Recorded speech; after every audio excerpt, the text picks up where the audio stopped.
Doctor BR Ambedkar Konaseema జిల్లా ముమ్మిడివరం నియోజకవర్గం అధికారులు అనుమతించిన చోటే నిమజ్జనం చేసుకోవాలి. సిఐ మోహన్ కుమార్. ముమ్మిడివరం గణపతి నవరాత్రులు ముగించుకున్న భక్తులు అధికారులు అనుమతించిన ప్రదేశంలోనే నిబంధనలు చేసుకోవాలని ముమ్మిడివరం సర్కిల్ ఇన్స్పెక్టర్ మోహన్ కుమార్ గణేష్ ఉత్సవ కమిటీ నిర్వాహకులకు విజ్ఞప్తి చేశారు. శనివారం ముమ్మిడివరం సర్కిల్ ఆఫీసులో సీఐ మోహన్ కుమార్ విలేకరులతో మాట్లాడారు. ఈ సందర్భంగా నిమజ్జనం జరుగుతున్న నేపథ్యంలో ఎటువంటి అవాంఛనీయ సంఘటనలు, అశ్లీల నృత్యాలు నిర్వహించకుండా ప్రశాంత వాతావరణంలో గణపతి నిమజ్జనాలు జరుపుకోవాలని ఆయన సూచించారు. అలాగే గోదావరి వరద ఉధృతిని దృష్టిలో పెట్టుకుని అధికారులు అనుమతి ఇచ్చిన స్థలాల్లోనే నిమజ్జనాలు జరపాలని ముమ్మిడివరం సీఐ మోహన్ కుమార్ పేర్కొన్నారు. పటిష్టమైన బందోబస్తు ఏర్పాటు చేయడం అయింది. ముఖ్యంగా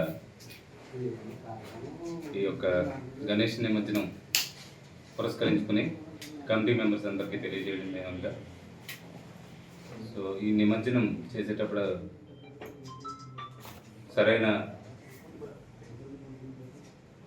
రక్షణ, ఎవరికి ఎటువంటి ఇబ్బంది కలగకుండా ప్రికాషనరీ మెజర్స్ తీసుకుని నిమజ్జనం చేయాల్సిందిగా తెలియపరచడం అవుతుంది ఈ మీడియా ముఖ్యంగా.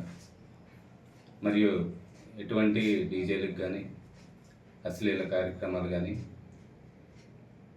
జరపడానికి వెళ్ళలేదు. అటువంటి ఏమన్నా మా దృష్టికి వస్తే కనుక కఠిన చర్యలు తీసుకోవడం జరుగుతుంది.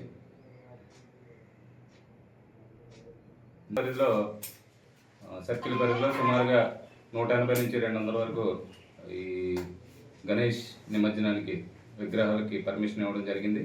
వీరందరికీ కమిటీ మెంబర్స్ అందరికీ తెలియజేయండి ఏమనగా, ఈ వరద ప్రభావం ఎక్కువగా ఉంది కాబట్టి, గోదావరి వరద ఉధృతి ఎక్కువగా ఉంది కాబట్టి ఈ నిమజ్జన కార్యక్రమంలో అందరూ కూడా తప్పకుండా జాగ్రత్తలు వహించాలి.